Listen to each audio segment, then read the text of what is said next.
Buenos días. Esto es Capitalismo Revolucionario. Capitalismo Revolucionario. No me encuentro de muy buen ánimo, la verdad.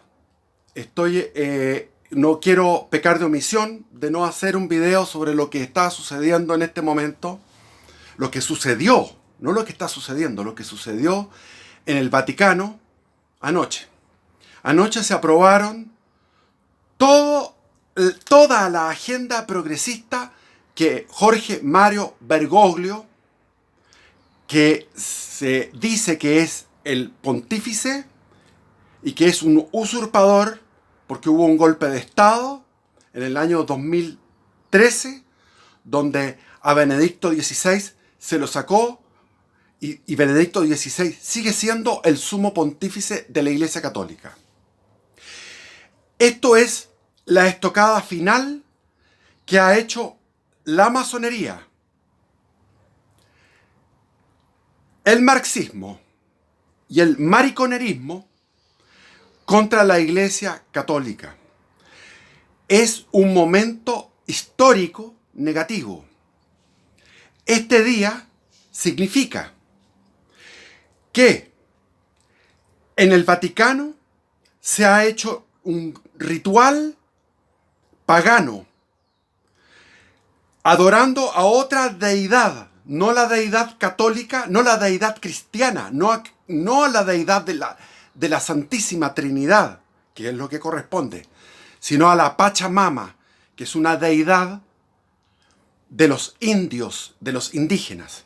Se ha aprobado liturgia chamánica especial diferente a las otras liturgias, para los pueblos originarios. Se ha anulado el celibato sacerdotal y se ha inaugurado lo que es la presencia de las mujeres en el ritual católico a través de las diaconisas. Ahora, y al mismo tiempo están pasando cosas en América, en Hispanoamérica, en la hispanósfera, porque esto también llega a España, que me dan a mí una sincronía de cuál es el origen de todo esto. Y me tengo que remontar al siglo XVI. El siglo XIV, pero siglo XVI. Los reyes de España envían a Cristóbal Colón. Se descubre América. Y España, que había estado durante 8 siglos luchando contra los moros, contra los musulmanes, era una fuerza moral inmensa para el occidente cristiano, porque no estaban pensando en disputas internas como pasaba en Alemania, donde surgió el luteranismo, el Lutero y toda la reforma, amparada por los reyes, por el rey de Sajonia y otros más, y los príncipes alemanes. Aquí lo que había era estar siempre en presencia del enemigo, que era el Islam, durante siglos. Lo que llevó a que España fuera más que un lugar geográfico, más que una nación, era un destino, era una misión, era una manera de estar en el mundo. España era un ser, era un ethos, era una ética. Entonces España, por providencia divina, le corresponde conquistar, civilizar todo un territorio, que era un territorio que era de propiedad de Satanás, del demonio, de Lucifer. La cultura azteca era diabólica. Comían a los prisioneros, eran caníbales.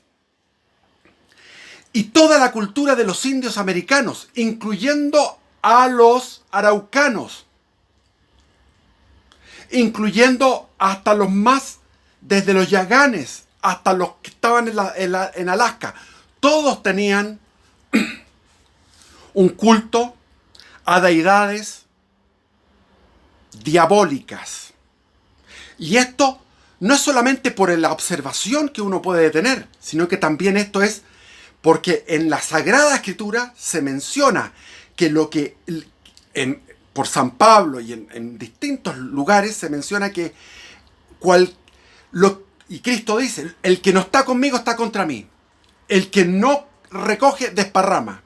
Y Pablo dice, aquellos que están comiendo la comida de los sacrificios, están comiendo de los sacrificios de los dioses paganos, de los demonios. Y uno cuando ve reportajes, hace poco vi un reportaje de la Deutsche Welle, que es lo más progresista que existe. Es lo más progresista, como la CNN, sobre unos reportajes antropológicos muy interesantes de Nueva Guinea. Entonces en Nueva Guinea se meten en unas selvas y encuentran a unos tribus que están viviendo de modo antiguo en este momento. Y se ve que la devoción es hacia los cocodrilos, hacia los lagartos. Y tienen una serie de cosas de automutilación. Es un culto que es satánico. Los araucanos también lo tenían. Lo tenían y eso está escrito en todos los cronistas. Los cronistas españoles escribían, tenían problemas. El comendador de Santiago tenía problemas con todos los que vivían en la zona que está en La Vega. Se llama La Vega porque había vegas. Pero hacia el norte estaba el cementerio indígena, donde lo descubrieron y estaba ahí por el cementerio indígena. Después se fundaron los otros cementerios en Recoleta. Pero todo el lado de Recoleta era negro, oscuro, porque ahí había idolatría, lujuria desenfrenada, asesinatos, bueno, todas las malas costumbres que tenían los indios, los indígenas. España se echó encima una tremenda mochila. Y esa mochila era civilizar, cristianizar a los indígenas. Sin exterminarlos, sino que amándolos. Y está los testimonios de los escritores, de los cronistas, así lo avalan. España fue el imperio más grande que ha existido en la historia de la humanidad, y además del imperio más grande, ha sido el imperio más benigno, más bello, más bueno de todos los imperios de la humanidad, al servicio de Jesucristo. Ahora, la leyenda negra dice que no. ¿Por qué? Porque estaban envidiosos. Los franceses, los ingleses estaban envidiosos. Y podemos hablar de todo eso. Fueron siglos en que se fue tejiendo la leyenda negra. Y para eso ayudaron también los mismos españoles, porque estaba Bartolomé de las Casas, que era un tipo que tenía unos problemas mentales, y que fue muy crítico de cómo era el trato a los indígenas. Y esto llegó a donde Carlos V de Alemania, Carlos I de España, el rey más poderoso de toda la historia de la humanidad, donde él dijo, tenemos que plantearnos como católicos, como cristianos católicos, tenemos que plantearnos sobre si es legítimo o no entrar en estos pueblos y cristianizarlos. Y estaba Ginés de Sepúlveda, que era el extremo opuesto. Y estaba Francisco de Vitoria, que estaba en el medio. Y se produjeron en la ciudad de... ya me voy a acordar. Bueno, en una ciudad ahí en Castilla. Y ahí se produjo un debate. Un debate entre estas tres posiciones. La de Bartolomé de las Casas, como diríamos a la extrema izquierda.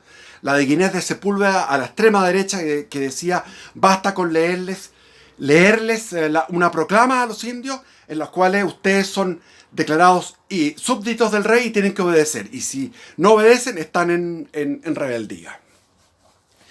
Y estaba Francisco de Vitoria, que estaba en un punto equidistante de los dos. Finalmente se fue haciendo en la práctica lo que es Francisco de Vitoria. Hubo muchos españoles que fueron abusivos y que entraron en una especie de sistema de esclavitud, comillas, porque no era esclavitud, y había otros que no eran así, y los sacerdotes y los religiosos iban en completa bondad para evangelizarlos y traerlos hacia el cristianismo. Las órdenes religiosas se comportaron de forma espléndida. Esa es la verdad. Salvo algunos de las jerarquías. Ahora después, España en sus líos que tuvo en Europa, que pasaba en guerras porque quería que se acabara la herejía protestante. Entonces, en la paz de Westfalia, cede ante la exigencia que hicieron los holandeses, los ingleses, los franceses, todos los otros que querían que hubiera esclavitud de los negros africanos. Y España tuvo que ceder en ese momento por un problema europeo. España frenó a los turcos, que los turcos estaban por conquistar toda Europa. Tenían un poderío tremendo, porque tenían un sistema inhumano, salvaje, de que agarraban niños y los niños los iban educando en un espíritu guerrero fanático. Los genífaros se llaman así. Entonces, con estos tipos, y se había acabado el poderío de Bizancio. Bizancio aguantó durante siglos gracias a lo que se llamaba el fuego húmedo, el fuego del agua. Era un sistema tecnológico que ahora no se sabe cómo lo hacían. No existe tecnología actual para poder reproducir ese fuego, que era un fuego que surgía en el agua y quemaba las naves de los islámicos.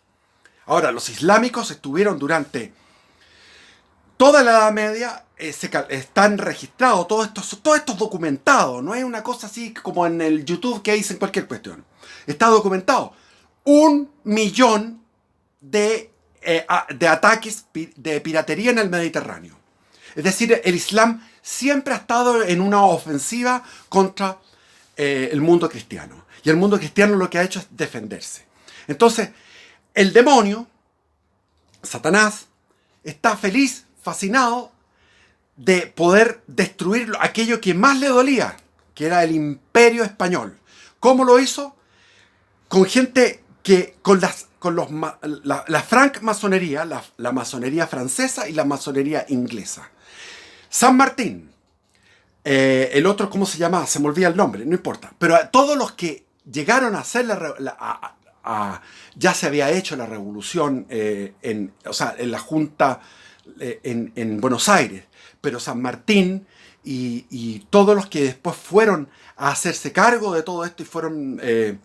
algunos fueron directores supremos de lo que fue el proceso independentista de Argentina, fueron miembros de la logia inglesa, y cuando pasaron a Cádiz y fundaron la logia lautarina. Es decir, las logias masónicas infiltraron el punto más importante que tenía el Imperio Español, que era el ejército, la oficialidad del ejército.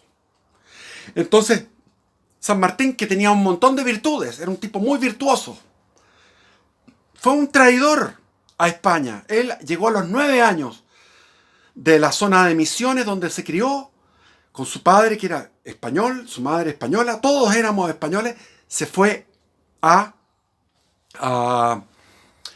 España y ahí se crió y fue un soldado español que luchó en un montón de situaciones bélicas con la bandera del rey, y traiciona al rey viniendo a España.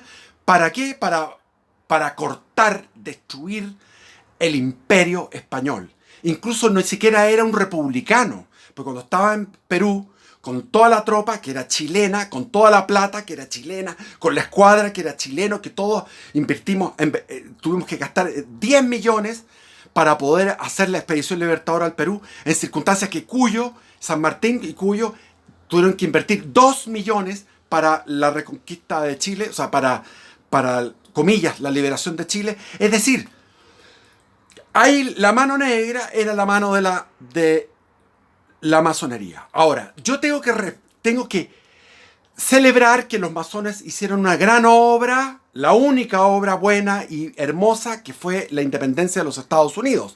Pero eso es gracias a que hubo una buena mezcla entre el elemento protestante y el elemento masón para poder hacer la constitución y lo que fue la independencia de los Estados Unidos. Y ojo, que España fue el rey Carlos III, fue el que hizo todo esto. No se habla de eso. Y es impresionante la cantidad de ayuda. O sea, sin la ayuda de España, Estados Unidos no existiría. Así de simple. No existiría. Y la ayuda de Francia, pero básicamente de España. Después, esto de la leyenda negra es así.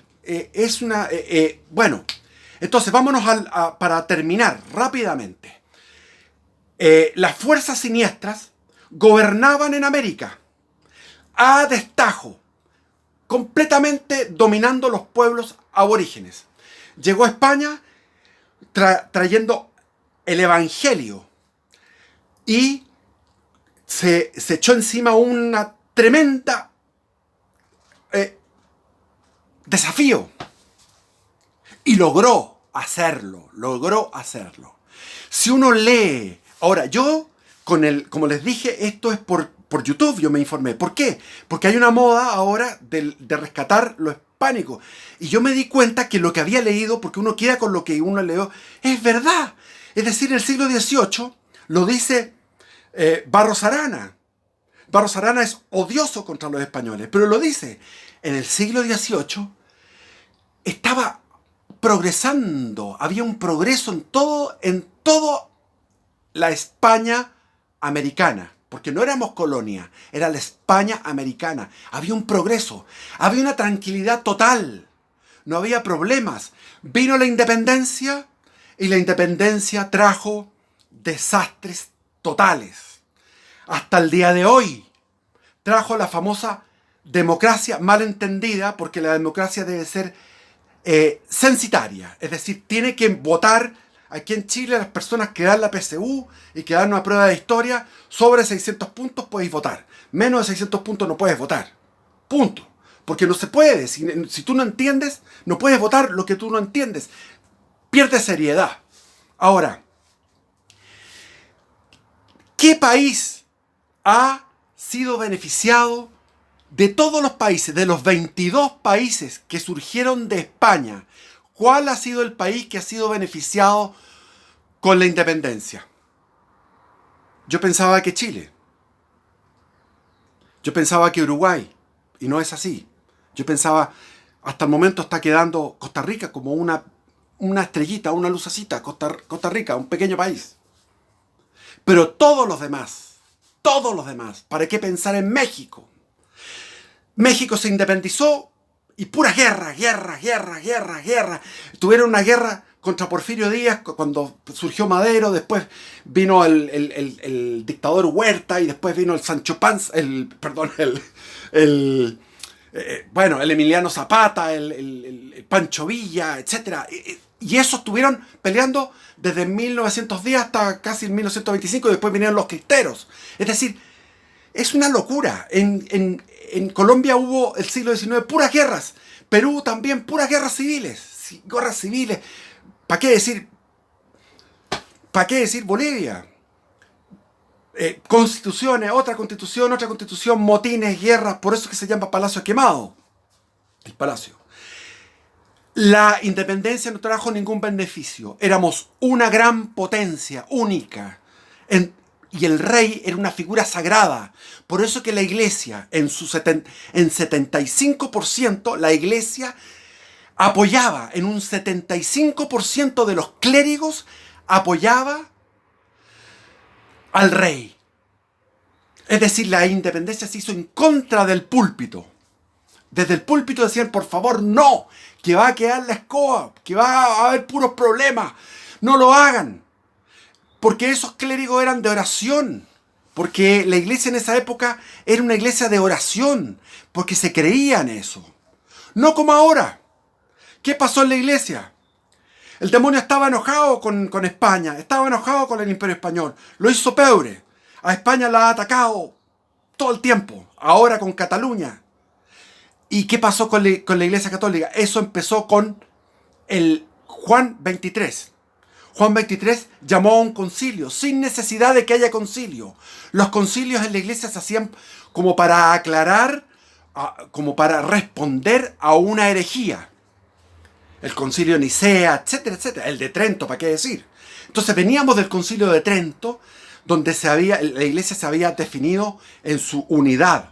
Nosotros somos tradición, somos escritura, la Sagrada Escritura, la tradición y el magisterio. Y el magisterio surge entre la relación entre la tradición y la Sagrada Escritura. Entonces, la iglesia tenía un... Hace poco fui a una misa en latín. Y no es por el latín, es por la devoción, es por lo sagrado. Eso era una maravilla, cómo era el ritual de la misa. Y al mismo tiempo el latín era muy importante porque Jesús, en el letrero en la cruz, yo soy el rey de los judíos, que Pilatos le dijo, escrito estaba, que quede así, estaba en latín, en hebreo y en griego. Son los tres idiomas que son con los cuales tú puedes hacer exorcismo y atacar al demonio. Se quitó el latín. Vino este concilio por este señor Roncalli, que era masón de la francmasonería.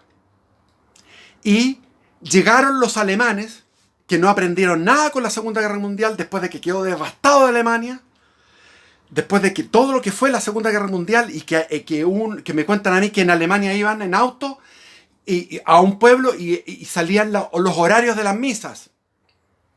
Después del año 45 se reconstruía Alemania y al mismo tiempo estaban en todos los pueblos, estaban en unos letreros grandes los horarios de las misas, porque había sido un pueblo que se había apartado de Dios con el nazismo. Y como se apartó de Dios, sufrió el castigo tremendo que fue todo lo que vivió Alemania, que todos sabemos que pasó.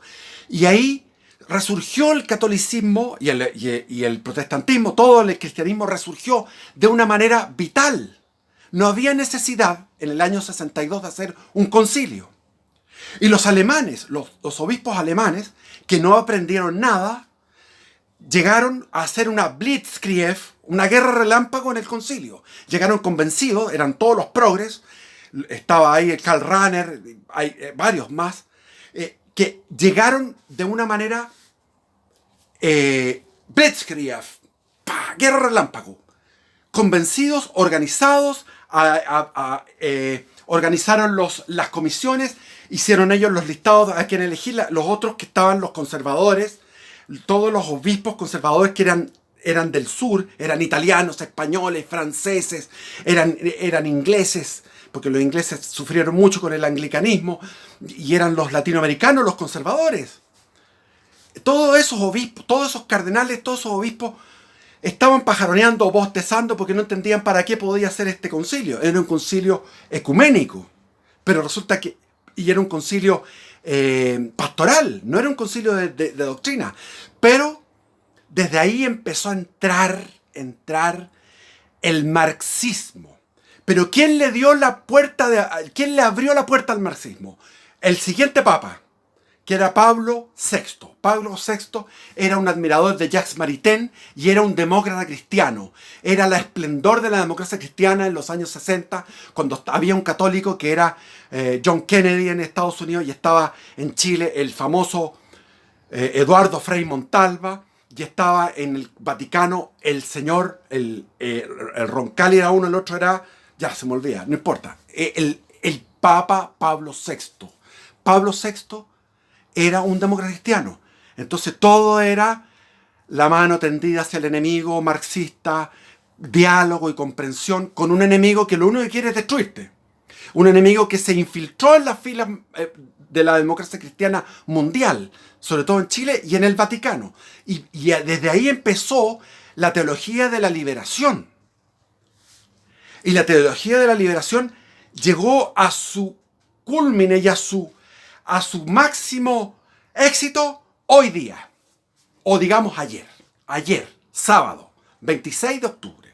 Hoy día, 27 de octubre, ya la iglesia ha sido liquidada.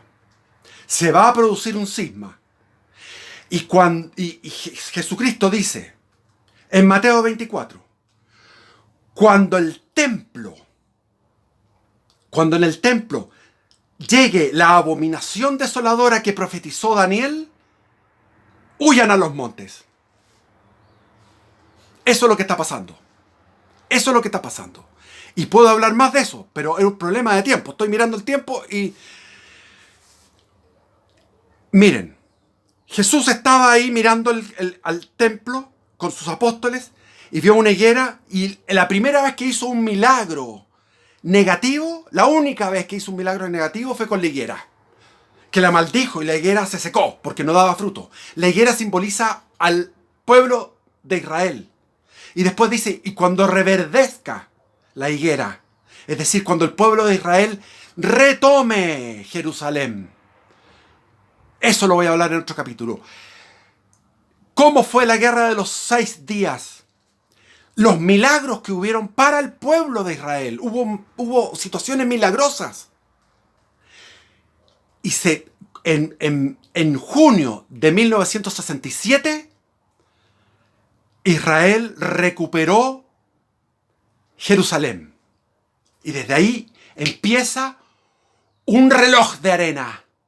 Y estamos en ese reloj de arena, que es que Jesús dijo, no pasará esta generación. Se lo dijo para las 2 profecías. Para la destrucción del templo de Jerusalén, le dijo, no pasará esta generación.